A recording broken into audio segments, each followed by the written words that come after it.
As the sun set over the dusty plains of Beersheba, a 130-year-old Jacob offered sacrifices to the God of his father, Isaac.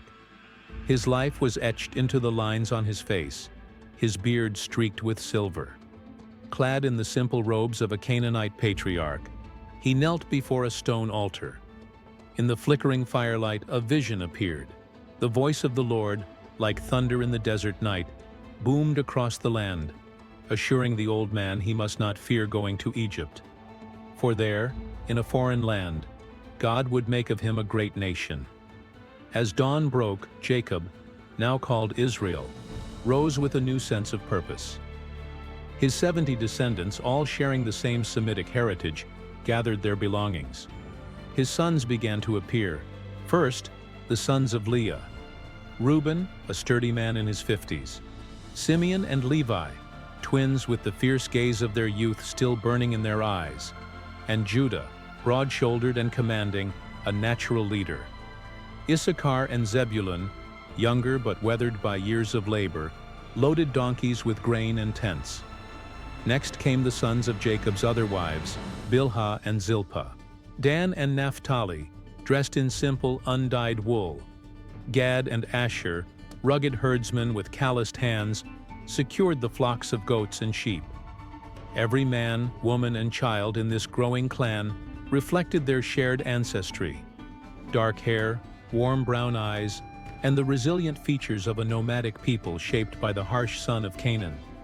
The camera of our minds pans across the entire family, a living genealogy unfolding before us.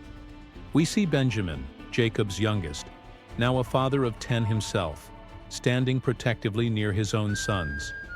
The daughters and granddaughters, like Sarah, daughter of Asher, moved gracefully in long linen dresses, their dark braids swaying as they helped pack the wagons generously provided by Pharaoh. The massive caravan, 70 souls in all, set out on the King's Highway heading south toward Egypt. A cloud of dust rose from the feet of camels, donkeys, and the creaking wooden wagons. Jacob rode in the lead, his aged frame wrapped in a heavy cloak, his eyes fixed on the horizon where Egypt and his long-lost son awaited. The laughter of children mingled with the lowing of cattle and the rhythmic chants of the drivers, a symphony of hope on the move.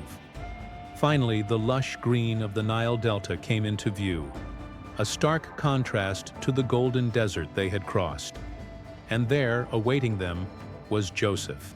Now 40 years old, he was a man of striking presence, clean-shaven in the Egyptian style, his chariot adorned with gold.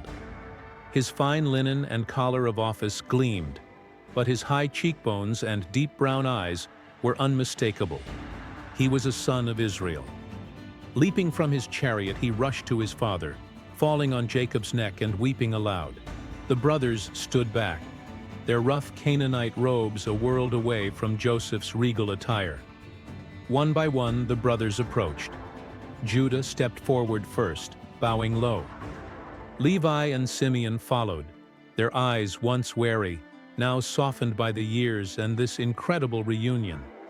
The grandchildren clustered around, staring in awe at the powerful uncle they had only heard of in stories.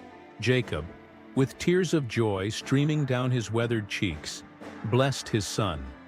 He declared that now he could die in peace, for he had seen Joseph's face again. Through Pharaoh's decree, the family was granted the very best of the land, the fertile region of Goshen. Herdsmen spread out with their flocks. Tents rose against the green landscape, and the 70 descendants of Israel began a new chapter under Egyptian skies. They were preserved, protected, and poised to grow into the great nation God had promised. As we close this incredible journey through Genesis 46, may the Lord bless you and keep you. Remember to read your Bible daily, for in its pages you will find the living God speaking still. Shalom, and be well. Thanks for watching.